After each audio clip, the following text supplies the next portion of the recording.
జగిత్యాల జిల్లా కేంద్రంకు చెందిన ప్రముఖ సూక్ష్మ కళాకారుడు గౌరవ డాక్టరేట్ గ్రహీత గిన్నిస్ ప్రపంచ రికార్డు గ్రహీతగా గుర్రం దయాకర్ తనకంటూ ప్రత్యేకత గుర్తింపు తెచ్చుకున్నారు.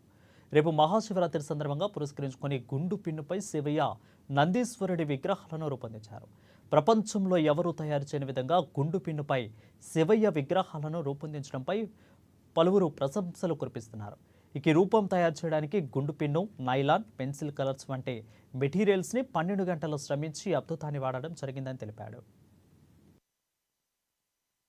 నేను గత కొన్ని సంవత్సరాల నుంచి మైక్రో ఆర్టిస్ట్ వర్క్ చేస్తున్నాను.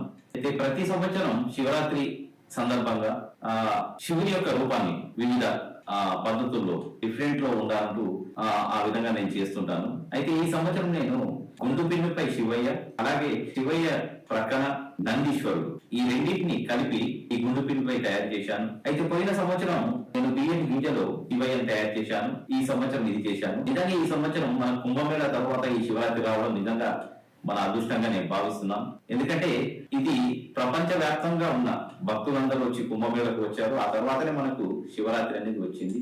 నిజంగా ఈ సందర్భంగా ఇలాంటి సూక్ష్మ విగ్రహాన్ని గుండు పిన్నుపై నందీశ్వరుని, శివయ్యను ఇద్దరిని చేయడం నిజంగా నా అదృష్టంగా భావిస్తున్నాను.